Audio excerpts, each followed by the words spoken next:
ذكر ذلك المركب من قضيتين لإزالة خفاء البديهي الغير الأولي يسمى تنبيها، وقد يقال بمنظوم العلم ما يلزم من التصديق به التصديق اليقيني بغيره دليل وملزوم الظن أمارة، ويمكن أن يلاحظ أن المراد بالاستلزام هي مناسبة المصحح للانتقال كما ذكرنا، لأن يرد عليه عدم صدقه على الأخيس للغير مبين لإنتاج كالشكل الرابع مثلا.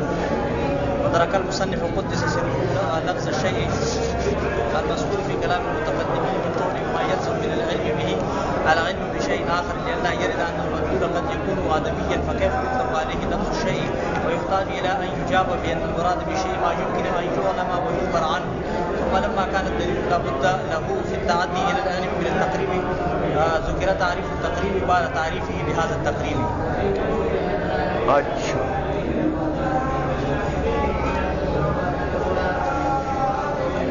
اب یہ فرماتے ہیں کہ وہ جو دلیل کی تعریف ماتن نے پہلے کی ہے نا، المرکب من قضیتین للتعدی، تو یہ جو تعریف کی ہے انہوں نے، یہ تو کبھی اسی مقصد کے لیے ہوگا کہ للتعدی الی مطلوب خبری، تو وہ جو مطلوب خبری ہے وہ عام ہے. سمجھئے؟ وہ مطلوب خبری جو ہے وہ کبھی تو نظری ہو، تو اس کے لیے جب اس کو ذکر کریں گے تو اس وقت اس کو کیا کہتے ہیں؟ دلیل، حجت. جب مطلوب خبری نظری ہو تو اس کے اس بات کے لیے، جب جیسے اس نے کہا نا وہاں پر، تو پھر تو وہ حجت ہے، وہ دلیل ہے. لیکن ہمیشہ ایسا نہیں ہوتا، اس لیے ماتن نے یہ ضمیمہ لگا دیا یہاں پر کہ کبھی ایسا بھی ہوگا کہ اسی مرکب من قضیتین کو ذکر کریں گے،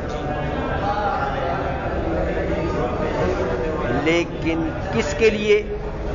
لإزالة خفاء البدیہی الغیر الاولی، وہ للتعدی الی مطلوب نظری نہیں ہوگا، کیونکہ وہ مطلوب نظری یہاں نہیں ہے. وہ جو مطلوب ہے وہ کیا ہے؟ بدیہی ہے، لیکن بدیہی غیر اولی، بدیہیات اولیہ میں سے نہیں ہے،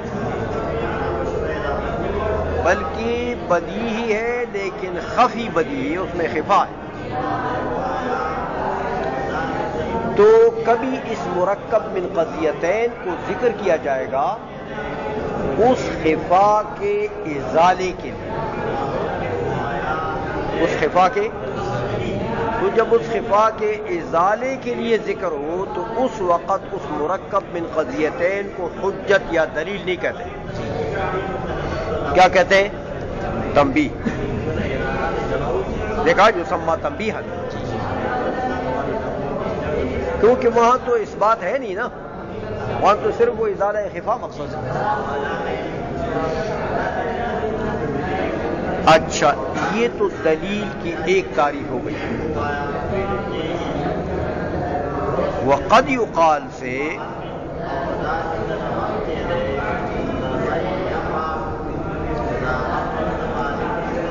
یہ ایک تصدیق کا لفظ یہاں شرح میں زائد ہے.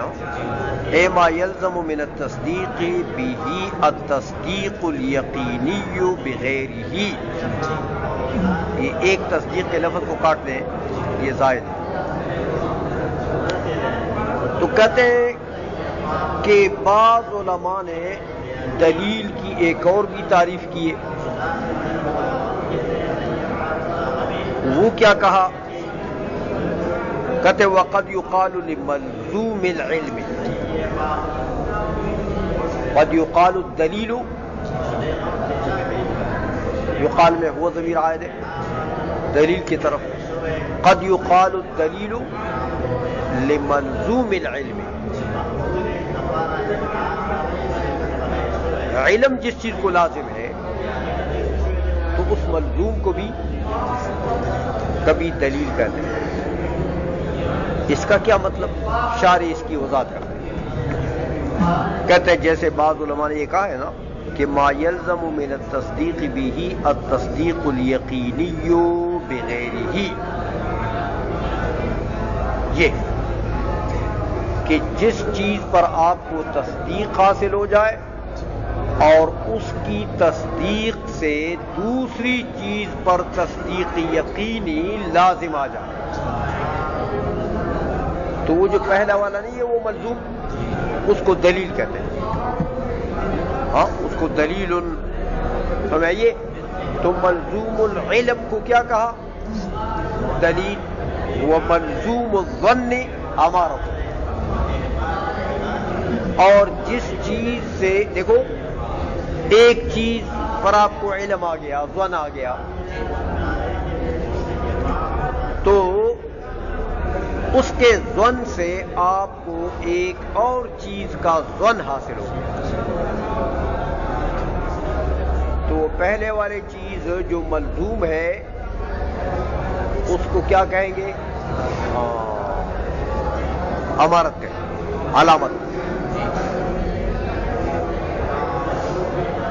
یہ بات تو دونوں میں فرق بتا دیا آپ کو کہ ملزوم العلم کو دلیل، ملزوم الظن کو امارت. یہ اصطلاحی فرق ہے.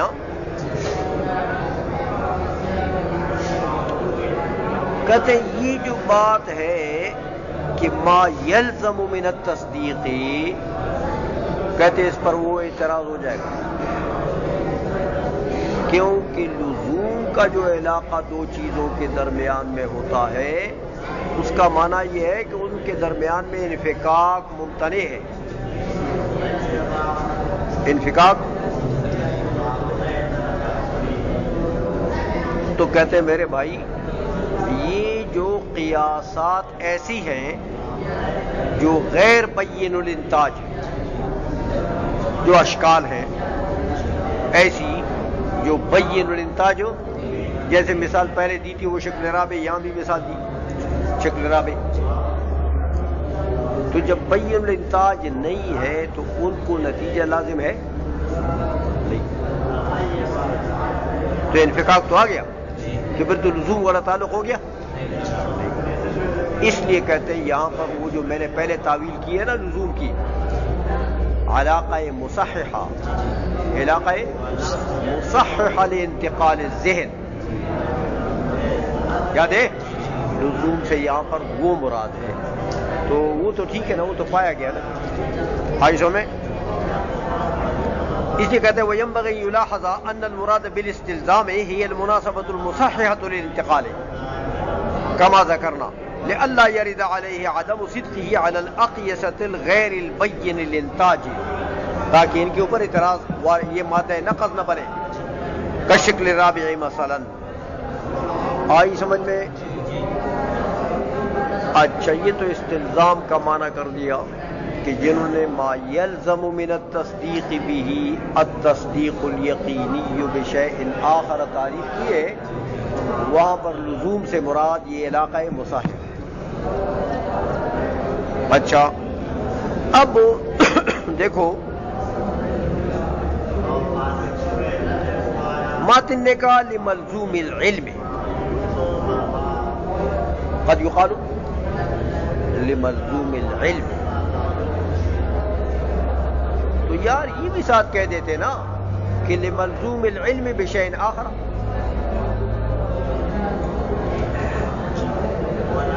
لملزوم العلم، تو یہ شے کے لفظ کے ساتھ ماتن کو کیا دشمنی ہے؟ یہ کیوں نہیں بولا؟ کہتے ہیں کہ اس میں ایک بات ہے، وہ یہ کہ یہ جو لفظ شے ہے نا جو متقدمین نے تعریف کی ہے نا اس میں شے موجود ہے نا. جیسے یہ دیکھو ما یلزم من العلم به العلم بشیء آخر، انہوں نے شے کا ذکر کر دیا ماتن نے، چھوڑ دیا. کیوں چھوڑا؟ کہتے ہیں بھائی اب بات اصل میں یہ ہے کہ وہ جو مدلول ہے نا وہ نتیجہ وہ لازم وہ کبھی کبھی عدم ہی ہوتا ہے. کبھی کبھی اب عدمی کو تو شے نہیں کہتے. شے تو آپ نے پڑھا ہے شرح قائد میں کہ موجود کو کہتے ہیں. موجود کو موجود ممکن قید لگاتے ہیں، بعض ممکن کی قید نہیں لگاتے کیونکہ باری تعالیٰ کے اوپر بھی اس کا اطلاق ہوتا ہے. سمجھائیے تو وہ شے کس کو کہتے ہیں؟ موجود کو. تو جب وہ لازم جو ہے جب وہ عدمی ہو جائے تو اب شے کا اطلاق اس کے اوپر ہو سکتا ہے. اس لیے انہوں نے شے کا لفظ چھوڑ دیا کہ اب وہاں پر جہاں عدمی ہو جائے وہاں پر شے میں تکلف کرنا پڑے گا. شے میں تو یہ معنی لیا جائے گا شے کا کہ ما یصح ان یعلم و یخبر عنہ، تاکہ آدمی کو بھی شامل ہو جائے، تاکہ آدمی کو بھی. تو اس لیے اس تکلف سے جان بچانے کے لیے انہوں نے شے کا لفظ ہی چھوڑ دیا. آئی سمجھ؟ اس لیے کہتے ہیں اللہ یرضا ان المدلول قد یکون آدمیا، مدلول تو کبھی آدمی بھی ہوتا ہے. تو فکیف یطلق علیہ لفظ الشیء. تو اب فیحتاج الی ان یجاب بان المراد بالشیء ما یمکن ان یعلم و یخبر عنہ. یہ تعمیم کرنی پڑے گی، شے میں تکلف کرنا پڑے گا. عائشہ میں اچھا بعض علماء نے اس کا ایک اور جواب بھی دیا ہے کہ دیکھو بھائی تم کہتے ہو شے عدمی ہو جائے تو شے اگر ملزوم اور لازم جو ہے وہ اگر عدمی بھی ہو جائے تو عدمی یا بے اعتبار مفہوم ہوگا یا بے اعتبار تحقق. ہمیں آئیے اگر بے اعتبار مفہوم ہے عدمی تو اس کا تو لحاظ نہیں ہے. مفہوم تو اعتباریات ہے نا، اعتباریات کا لحاظ ہے یہاں پر، اس کا تو اعتبار. اگر وہ عدمی بے اعتبار تحقق ہے تو بھی کوئی بات نہیں، یعنی اس کا وجود خارج میں اس کا وجود نہیں ہے نا تو کوئی بات نہیں. خارج میں وجود نہیں تو اس کا وجود ذہنی تو ہے نا. ہر چیز کو ایک وجود ذہنی بھی تو ہوتا ہے. تو عدمی من کل الوجوہ ہو گیا نہیں، من وجہ تو وجودی ہو گیا. تو جب وہ وجودی ہو گیا تو اب شے کا اطلاق اس کے اوپر وجود ذہنی کے اعتبار سے صحیح ہے. سمجھ میں آ گئی ہے؟ اس لیے تکلف نہیں کرنا پڑے گا، شے کو عام کرنے کی ضرورت نہیں ہے. یہ جو تکلف انہوں نے کیا نا اس کی ضرورت نہیں. چلو او یار ثم لما كان الدليل لا بد له من التعدي الى العلم راضی ہوئے نے خطۂ مناسبت دتا ہوگا. یہ اصل میں اگلی متن جو آ رہی ہے نا کہ التقریب سوق الدلیل على وجہ یستلزم المطلوب، اس عبارت کا متن کا ماقبل کے ساتھ ربط بناتے ہیں. کہتے ہیں یار ماقبل میں تو دلیل کی تعریف کر دیے تو یہ التقریب شروع کر دیے. تقریب کیا چیز ہے؟ اس کا کیا ربط ہے ماقبل سے؟ تو کہتے ہیں بھائی ثم لما كان الدلیل لا بد له في التعدی الى العلم من التقریب.